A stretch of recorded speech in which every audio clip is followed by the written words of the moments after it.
Nous sommes en 1968 et un Américain de 18 ans, prénommé Gary Fisher, se présente à une compétition de cyclocross. Malgré son jeune âge, il est déjà parmi les favoris pour remporter l'événement. Mais alors qu'il s'apprête à prendre le départ, un arbitre l'arrête et le disqualifie. Une douche froide pour le jeune prodige qui se voyait déjà intégrer le circuit professionnel. La raison ? Il a les cheveux trop longs. Une règle absurde que le jeune Américain voit comme une humiliation.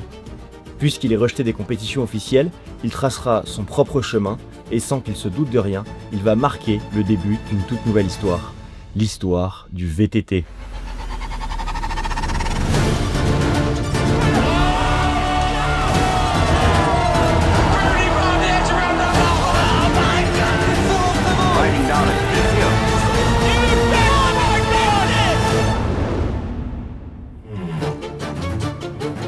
Bienvenue dans cette toute nouvelle vidéo, la deuxième d'une longue série qui a pour objectif de vous faire découvrir les origines du vélo et les légendes qui ont façonné son histoire. Si vous n'avez pas encore vu le premier épisode, je vous invite à le regarder avant de continuer cette vidéo. J'y raconte l'histoire du vélo en général, de la première draisienne qui a été inventée à cause de l'éruption d'un volcan, jusqu'au vélo moderne que l'on connaît aujourd'hui.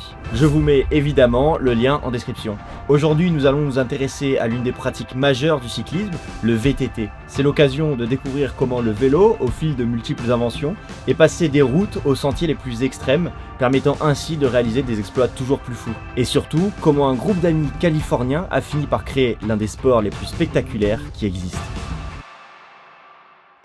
Quand on parle de l'histoire du VTT, beaucoup de gens pensent immédiatement aux années 1970 et aux célèbres descentes en Californie. Mais en réalité, l'idée de rouler en dehors des routes existe depuis bien plus longtemps. Au 19e siècle, la majorité des routes n'étaient même pas pavées. Les cyclistes empruntaient donc déjà naturellement des chemins de terre, des petits sentiers, voire des pistes accidentées. Autrement dit, bien avant que le terme VTT n'existe, certains cyclistes faisaient déjà du tout-terrain. Un des premiers exemples assez incroyables remonte à 1896. Cette année-là, un régiment de soldats américains, le 25e corps cycliste d'infanterie, décide de tester l'utilisation du vélo en terrain montagneux. Ces soldats parcourent plus de 1200 km entre Missoula dans le Montana et le parc national de Yellowstone sur des vélos en acier qu'ils ont adaptés pour transporter du matériel militaire. Et l'année suivante, ils vont encore plus loin et traversent les États-Unis jusqu'à Saint-Louis.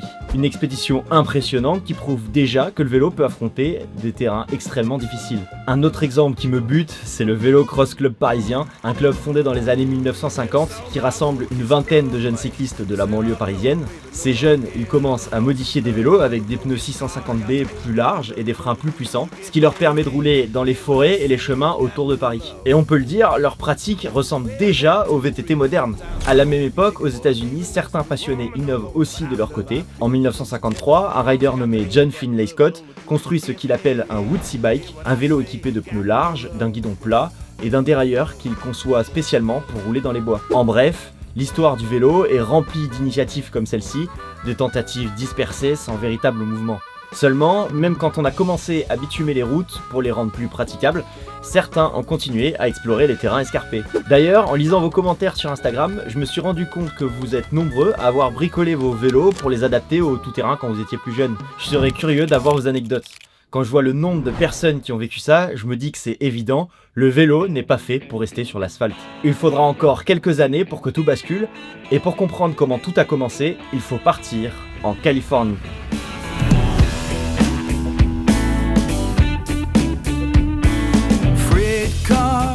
Nous sommes en 1971, dans le comté de Marin, à une trentaine de kilomètres au nord de San Francisco. Un territoire sauvage, des collines boisées, des chemins de terre et des sentiers à perte de vue.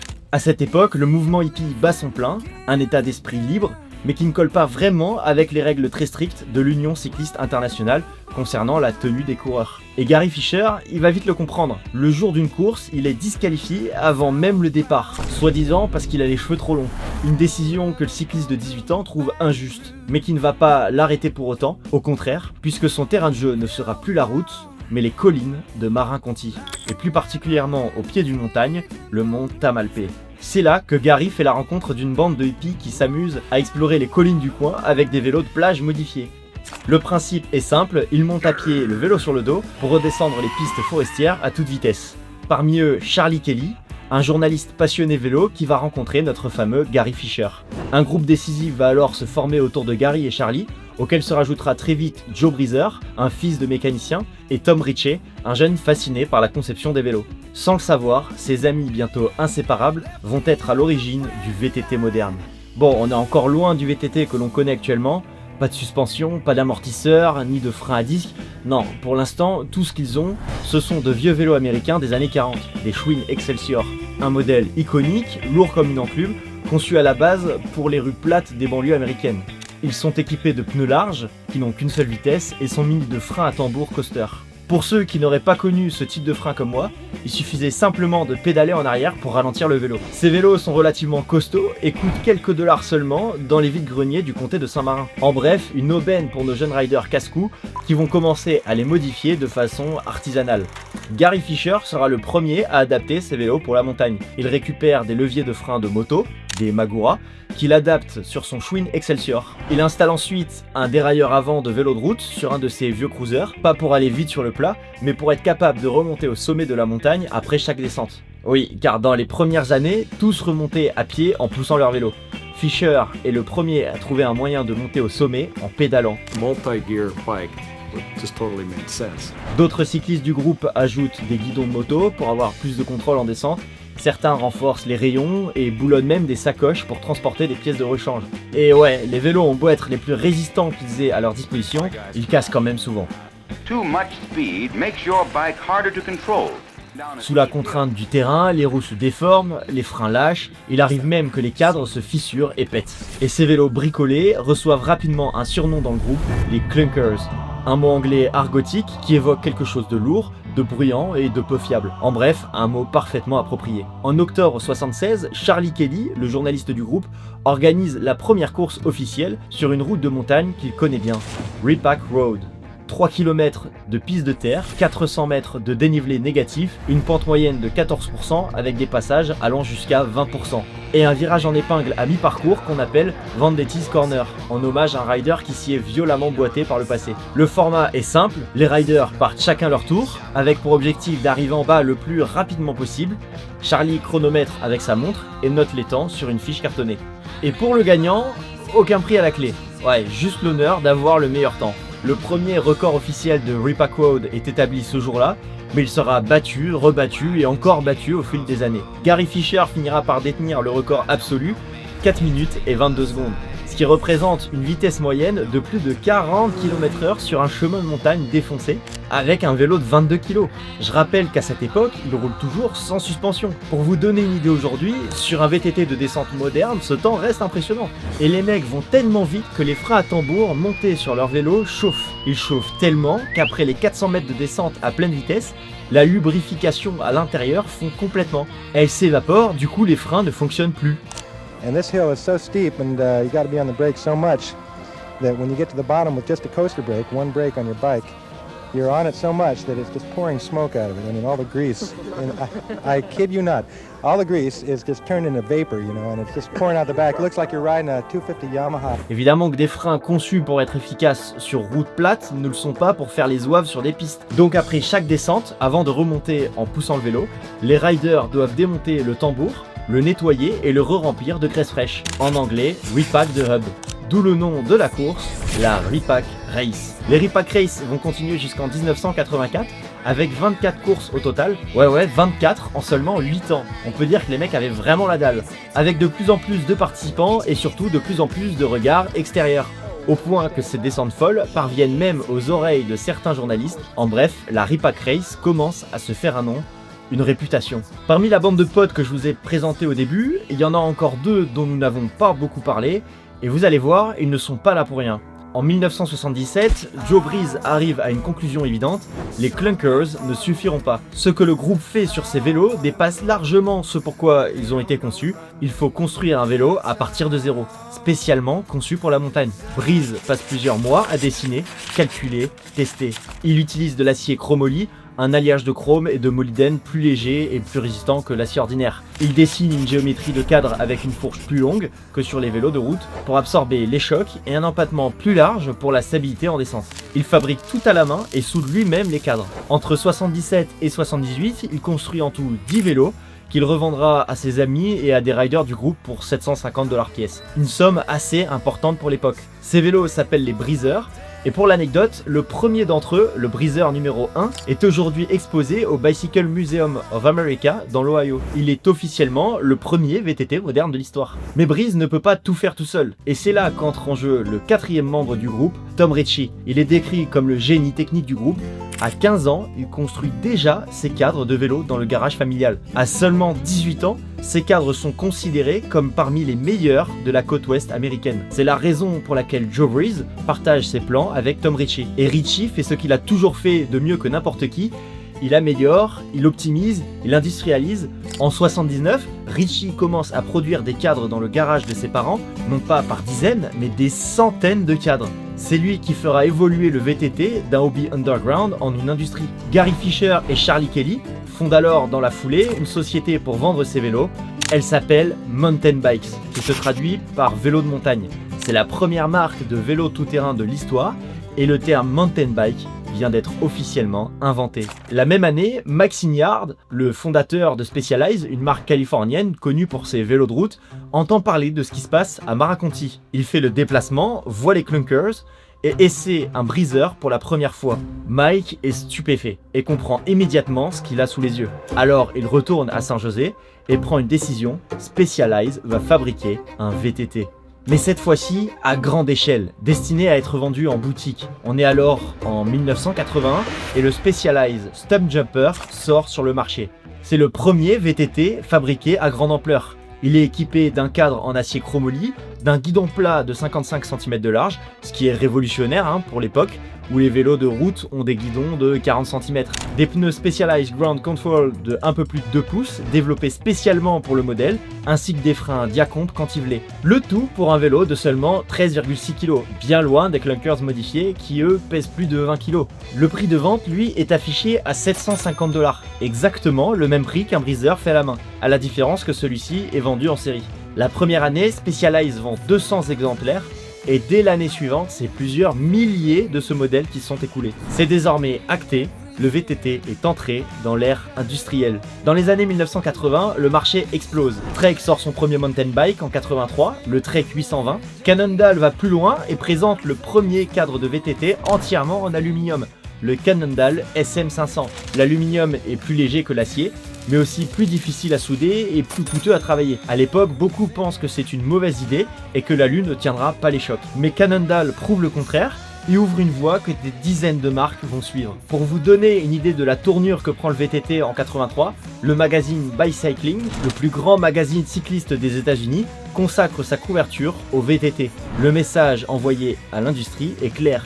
Ce n'est plus un phénomène underground californien, c'est un marché. En 1985, le VTT représente déjà 20% de vélos aux États-Unis et en 88, c'est 50%. C'est énorme. En moins de 10 ans à peine, le VTT est devenu le vélo le plus vendu d'Amérique. Et petit à petit, le phénomène va se propager en Europe. Nous sommes en 1984 et une course de VTT se déroule quelque part dans le sud de la France. Il y a 7 participants. Aujourd'hui, cette même course rassemble plus de 20 000 riders venus de 50 pays différents. Comment est-ce qu'on passe de 7 personnes perdues dans un massif forestier à l'événement VTT le plus grand du monde? Car pendant que les grandes marques américaines se font la guerre sur le marché, de l'autre côté de l'Atlantique, le VTT est en train d'émerger en France. Et ça commence, comme souvent, par un homme qui revient de voyage avec une idée en tête.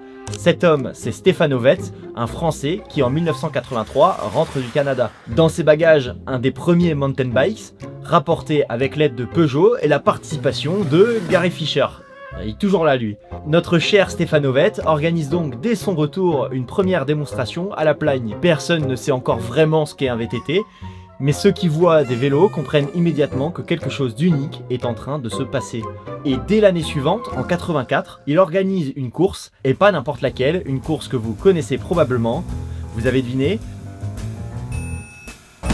Le Rock d'Azur, une course de 60 km à travers le massif des Morts dans le sud-est de la France. Une première édition donc, qui ne réunit que 7 participants. Ouais, ils n'étaient vraiment pas nombreux la première année. Alors autant vous les présenter un par un, parce qu'avec si peu de monde, on peut se le permettre. Sur la ligne de départ, ce matin-là, vous avez Raymond Creuset, le patron de Mechacycle, qui vient là comme on vient tester un prototype dans son garage. Alain Kuligowski, le créateur de Bicross Magazine, qui couvre l'événement tout en y participant. Ouais, le mec est journaliste et coureur, pratique. Aniel et Pourpre, dont on ne sait pas grand-chose, mais qui ont quand même le courage de se pointer. Enet et Tribou, 2 autres journalistes.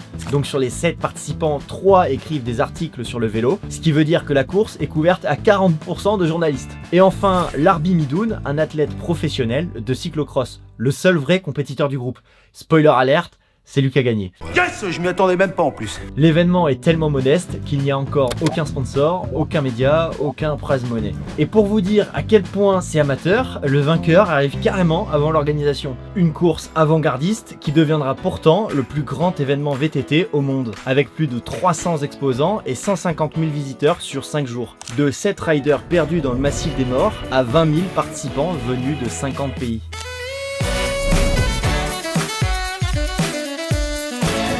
Pendant que le Rock d'Azur grandit lentement, une autre figure est en train d'émerger dans le sud de la France, Georges Edwards.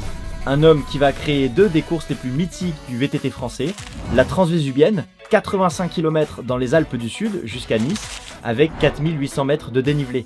Une course tellement brutale que lors d'une de ces éditions, seulement la moitié des participants parviennent à aller au bout. Et la méga avalanche, à l'Alpe d'Huez depuis le sommet glaciaire du Pic Blanc à 3320 mètres d'altitude. Tous les riders partent en même temps sur un glacier et descendent comme ils peuvent. Vous avez forcément déjà vu ces vidéos très virales où des VTTistes descendent à pleine balle sur la neige. Eh bien, ça vient de là. Ces 2 courses font partie d'une même histoire qu'on racontera très bientôt sur cette chaîne YouTube. Mais ça, ce sera pour une prochaine vidéo. Pendant que les courses et les marques se multiplient, un ingénieur travaille sur quelque chose qui va révolutionner le monde du VTT. Il s'appelle Paul Turner, il travaille pour une petite entreprise, RockShox. Là, un grand nombre d'entre vous comprennent où je veux en venir. En 1989, il présente un tout nouveau prototype, la première fourche suspendue pour mountain bike. Elle s'appelle la RS1, elle est dotée d'un débattement de 50 mm et fonctionne par ressort hélicoïdal avec amortissement hydraulique. En clair, sur un vélo sans suspension, si vous passez sur une pierre de 5 cm de hauteur à disons 30 km/h, le choc remonte directement dans vos poignets, vos coudes et vos épaules. Avec 50 mm de débattement, le choc est encaissé par la suspension et cette pierre devient pratiquement invisible. La RS1 est vendue 300 $, c'est cher, mais les riders qui l'essaient ne veulent plus rouler sans. Dès 1990, Trek et Specialized intègrent des fourches RockShox à leur modèle premium. La suspension avant devient peu à peu un standard, mais certains comme Horseliner vont encore plus loin. C'est un gars qui participait à la base à des compétitions de motocross et qui a été pris d'une nouvelle passion, le VTT. Et il ne lui a pas fallu longtemps pour avoir l'envie d'adapter le système d'amortisseur arrière de sa moto à son vélo. En 93, il dépose le brevet du premier système de suspension arrière vraiment efficace, le Horselink, un système à 4 points d'articulation qui isole la suspension des forces de pédalage. Et c'est comme ça que le vélo tout suspendu est né. Ce brevet est si fondamental que Specialized rachète la licence et le place sur son modèle phare, le FSR. Aujourd'hui encore, une grande partie des VTT tout suspendus utilisent une variation du système Horselink. Après ça, l'industrie des suspensions va continuer de s'étendre au fil des années. Pour vous donner une idée de son évolution, une fourche de descente haut de gamme actuelle, comme la Fox 40, c'est 203 mm de débattement, soit 4 fois plus que la première suspension avant sortie en 89. Évidemment, ces avancées propulsent le VTT au rang de discipline majeure, jusqu'à un tournant en 1990, le premier championnat du monde de VTT.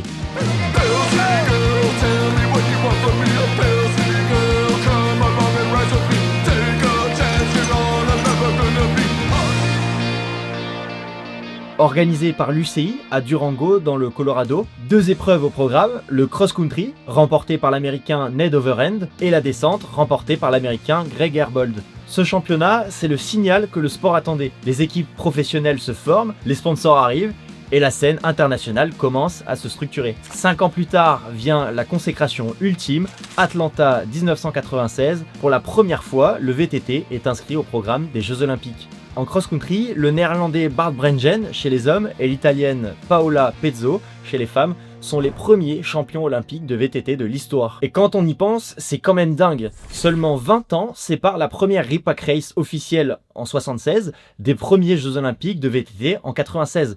20 ans pour passer d'une route de terre en Californie à la cérémonie des médailles à Atlanta. Et ce choix du cross-country pour les JO, ce n'est pas un hasard. C'est la discipline qui a tout ouvert et le format qui ressemble le plus au vélo de route, qui à cette époque est déjà très populaire. Un départ, une arrivée, des tours de circuit. Le premier qui passe la ligne gagne. Sauf qu'à la place de l'asphalte, vous avez des sentiers, des racines, des pierres et des montées à vous couper les jambes. N'importe quel spectateur peut l'appréhender, mais ça reste une discipline intransigeante et spectaculaire. Un format exigeant qui demande autant de puissance physique que de technique de pilotage et qui a vu naître certains des plus grands champions de l'histoire du VTT. Le développement des suspensions mène tout naturellement à une nouvelle discipline, le VTT descente. Et pourtant, ce principe, on le connaît déjà avec la Ripac Race. Mais cette fois, on ne parle plus simplement de descendre une colline, les pistes deviennent plus techniques, on voit apparaître des sauts, des rochers, des passages étroits et des pentes parfois vertigineuses. Une discipline que le français Nicolas Vouilloz va dominer comme jamais. Et je pèse mes mots, le mec n'a pas été champion du monde une fois, non, ce serait trop facile. Il a gagné 10 championnats du monde. Combien? Un record qui n'a jamais été battu. Et le plus dingue dans tout ça, c'est qu'il a gagné son premier titre de champion du monde de VTT descente à seulement 17 ans, en 92. Et c'est pas fini. En plus du VTT descente, Nicolas Vouilloz s'est mis à faire du rallye automobile. Et vous vous dites sûrement, non, pas ici aussi. Si, il est aussi champion de France de rallye. Dites-moi pas que c'est pas vrai! Et croyez-moi, ce n'est que la surface. Son histoire vaut clairement le détour. Mais ça, on le verra en détail dans une vidéo entièrement dédiée au personnage. Et pour être sûr de ne pas manquer cet épisode, pensez à vous abonner et à activer la cloche si ce n'est pas déjà fait. Enfin, on arrive à la période qui m'a fait le plus rêver quand j'étais gosse.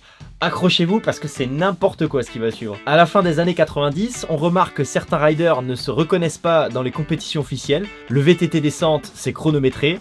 Il y a un départ, une arrivée, une piste banalisée, des règles. Bref, certains ne se sentent pas libres de faire ce qu'ils veulent. Et la liberté, ils vont la trouver dans les forêts de Colombie-Britannique au Canada, à North Shore, un secteur de Vancouver. Et les plus aguerris d'entre vous commencent à comprendre d'où vient le terme North Shore quand on parle de rampe en bois. Ces riders s'amusent à construire des structures en bois donc, dans les arbres. Des ponts, des rampes, des sauts. Évidemment, rien de tout ça n'existe officiellement, pas de permis, pas d'autorisation, juste des mecs avec des scies et des marteaux et une furieuse envie de créer. Un mouvement qui va directement inspirer la naissance du freeride. Freeride qui se traduit par rider librement. En 2001, Red Bull organise la première édition de ce qui deviendra l'un des événements les plus mythiques du VTT, la Red Bull Rampage.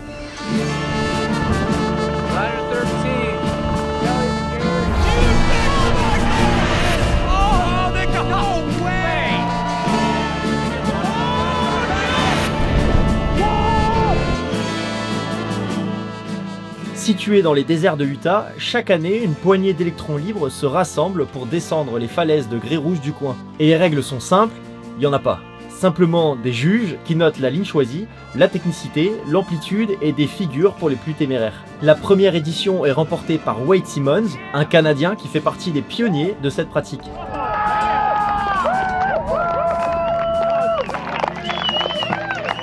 Je ne veux pas trop m'éparpiller sur le sujet du freeride et de la Red Bull Rampage parce que je pourrais vous en parler pendant des heures et la vidéo serait beaucoup trop longue. Bon allez, je vous file juste une petite anecdote pour le plaisir. Vous voyez Wade Simmons, le gars dont on vient de parler. Pendant la compétition en 2004, il a perdu le contrôle de son vélo et a fait une chute de plusieurs mètres de haut avant d'atterrir directement sur le dos.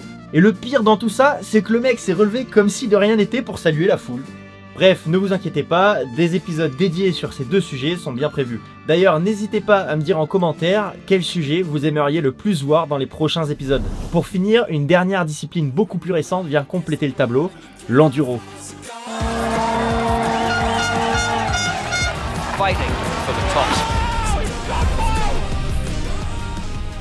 L'idée est simple, on prend la montée du cross-country, on prend la descente du VTT descente et on les combine.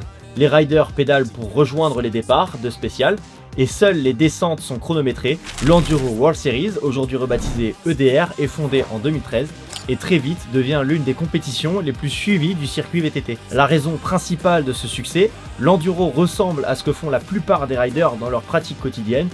on monte à la pédale et on redescend à pleine balle. Quand on y pense, c'est peut-être la discipline la plus proche de l'esprit original des premiers VTTistes de Marin-Conti. De Gary Fisher qui bricole un vieux chewing dans son garage à Loïc Bruni qui remporte son 5e titre mondial de VTT descente, le vélo tout-terrain continue d'évoluer pendant que les légendes, elles, s'inscrivent dans les livres d'histoire.